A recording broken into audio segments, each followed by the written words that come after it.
Hi, I just thank God for these live videos because making videos and editing videos and posting videos is long. It's just easy for me to make a live video and then post them on my YouTube or on my IGTV. It's been a blessing for me to promote my services as well.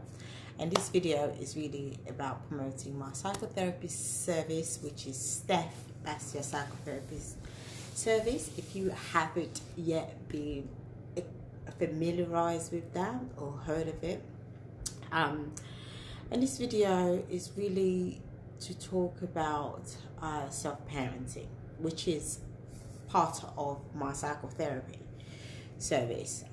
Really encouraging clients to self-parent, because essentially psychotherapy, especially when you are treating or addressing trauma with people who have, say, had a disconnection between caregiver, parent and child as they're developing, which leads to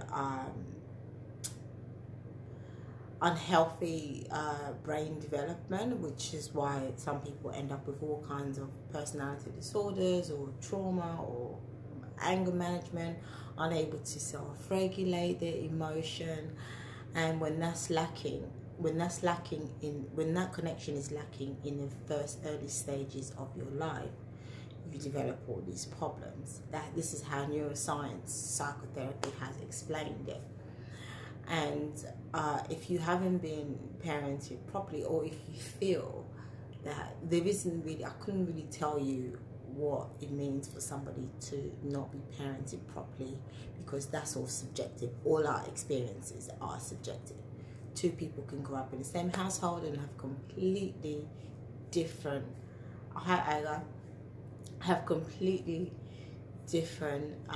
reaction to how they grow up. So self-parenting is really picking up the pieces from what you feel like you lacked. And this isn't about blaming parents per se, because people can only do the best that they can. And I think to a certain extent, to a certain point, we're all meant to come in. Hi Joya. We're all meant to come in and take over self-care, or taking care of ourselves, or parenting ourselves. And this is what self-parenting is about. So in a therapy setting, if you don't know how to regulate your emotion, you go into therapy, and your therapist would be that empathetic body that would perhaps learn to teach you these how to manage your emotion. This is what your therapy session is about. And after that, you're supposed to mirror that and start to learn how to do these things for yourself. And this is what parenting is supposed to be. When you have a baby, I don't have children, but according to child psychology, when you have a baby, you learn to regulate your children. You teach your children to regulate their emotions. So you teach them how to stop crying, like by patting them.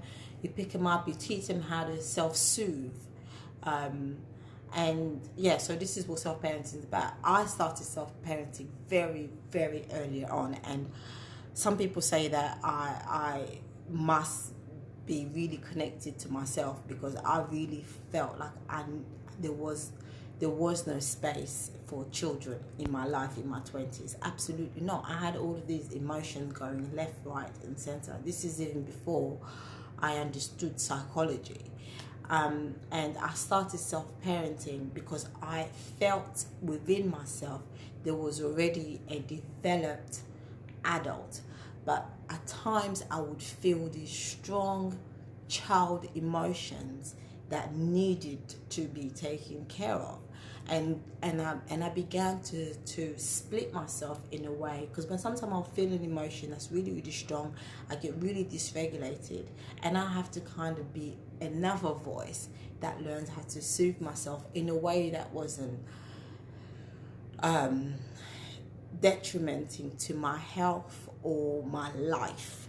An example of that would be somebody who had experienced extreme abuse as a child, and they continue the abuse in their life. So if you've always heard your parents call you name, or people in your childhood call you name, you continue that abuse by calling yourself names, or surrounding yourself with people who call you those names, or surround yourself in, or be involved in a relationship that repeats that same pattern. And self-parenting is really understanding your adult voice and learning how to remove yourself from situations or environment that isn't really great for you, which would include having a lot of self-empathy, which is a very, very, very hard and difficult thing to show self-empathy. It's much easier for people, especially if you grow up from certain families. What I hear a lot of people saying is that you're being too soft or you're too sensitive. But if you have a sensitive part of you and it's crying out for something, it's crying out for some type of acknowledgement, and I understand that part of me as the child in me. So I give that child as much empathy as I can. That's not to say that you agree with them or even disagree with them. It just means you offer that emotion the space that it needs to get over that stage that they're going through. And that's what really self-parenting is self-empathy. And it's hard, especially if you find yourself to not like yourself. If you find that you are if you are self-critical of yourself, it's difficult to offer that self-empathy. So, and I find that most people find that very hard. And for me, it is hard as well. Sometimes I'll say, just get on with it. Just carry on and get on with it. But I learned to really like the inner child. And I don't treat my inner child as this spoiled person or whining or wanting too much attention. It's only right for the child to want the attention that the child wants. So you have to give the child that attention. I'm talking about your inner child. You have to give the child the attention that he wants, because if you don't do it that way, it comes out in other ways. As you would see, you'd find yourself being extremely needy with your partner or with your friends. This child would always want that attention. Your inner child would always forever want that attention. So if it's not from you, it's going to seek it from other people. Jealousy would go through the roof, or higher expectation of your friends or your partner, the person that you're in a relationship with, to care more about your emotions and more about your feeling more than you do. That is how the deficit of self-empathy and self-love, that is how it shows up in your life. You start to hold other people accountable or responsible for your care and for your need. And that's not to say that you shouldn't have some level of expectation for your loved ones to show you love and care. It does, but it's completely different. That's a completely different context. In the way that some people crave and even proceed to punish others for it, is to the extreme. It's to the extreme, because the other person can never fulfill it. And this is why people end up in arguments, because the only way that the other person can ever fulfill it is by neglecting themselves, pretty much. Is by putting your needs before theirs. And I understand for some people's relationship, that is the minimum requirement. But as you know, that results to failing, because nobody can do that for you. And this is why I feel self-parenting is important, because it's taking that initial responsibility, is accepting this self-responsibility and saying that I am going to take care of me. I am responsible for my life. Nobody else really is. I am responsible for the crucial. I am responsible for my emotion. Learning how to feel your anger, feel your sadness, giving that a bit of space, and learning how to soothe, and learning how to differentiate between that is the baby crying. And that will take you really incorporating your feminine energy. And feminine energy is, as you know, is nurturing, it's maternal, and all of those attributes. And it doesn't just live in women. A lot of people feel that it lives in women, but it doesn't just live in women. It lives in men also. It has to live in men, because not all of you are going to have the ideal parenting as a child that you want. So therefore it has to come from somewhere. And for as long as you're seeking for that to be fulfilled by somebody outside of you, you're always going to be in deficit. Of course, it helps for somebody else to give you a hug, somebody else to sit with you, or put their arms around you, or consult you.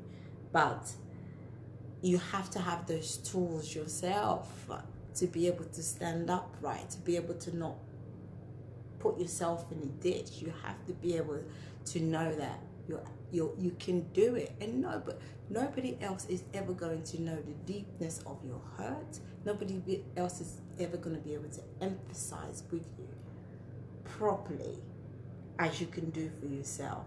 And this isn't to say to hell with everybody else and push everybody else to the side and just be completely self-sufficient and not needing it. This has got nothing to do with that. This is just about you taking the baton from what was not done for you in your early childhood. And your parents couldn't have done it all for you, because they are limited too, based on their relationship, their parents, their upbringing. Some people like me, I have lots of siblings, lots of cousins. There's always attention being split to different people, work, other children, husbands, wives. So you're never going to get your parents' full attention, as you can all relate. So self-parenting is really crucial for you to come in and take on that role and learn how to nurture the inner child that has a lot of unresolved issue or undeveloped skills as a child. Yeah, that's what that really is. There's so much about this, and different people who's written about self-parenting, or who even give therapy on self, who even teach their clients how to self-parent.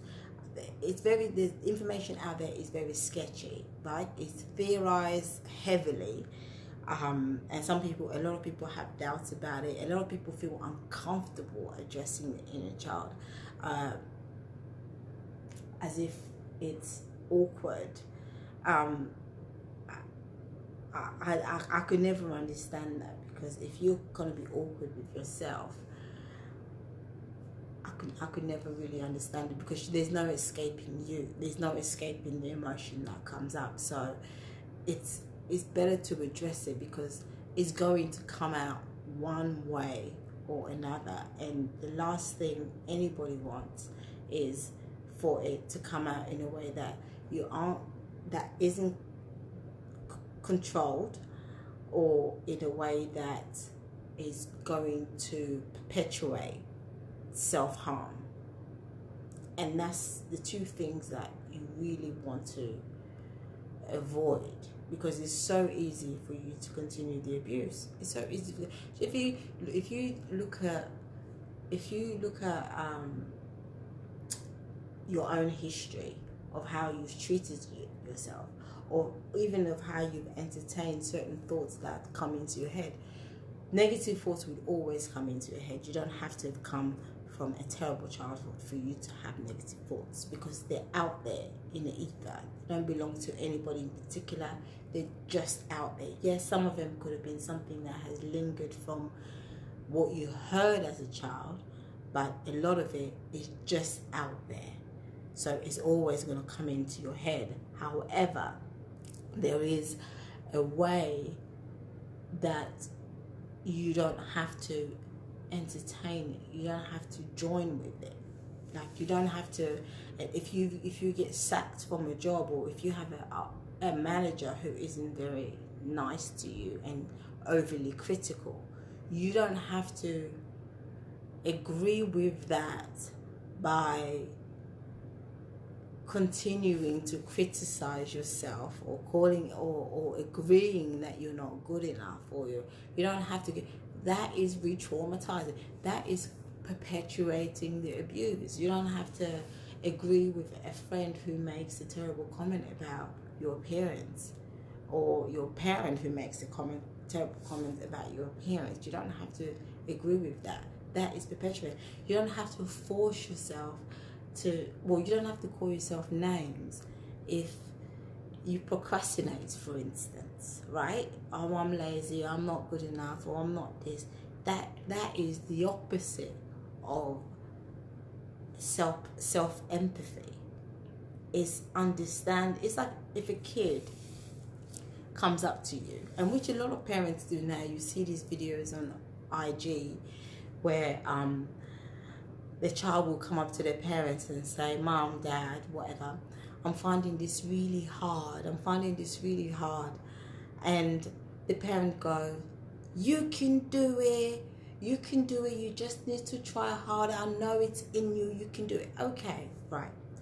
That doesn't work very well if your inner child is talking to you and saying, "I'm finding this really hard," and you go, "You can do it."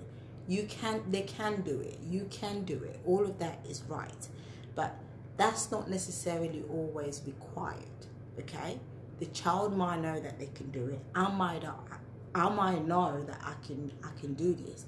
I can finish this assessment. I can get a distinction. I can get a high distinction. I know all of that stuff.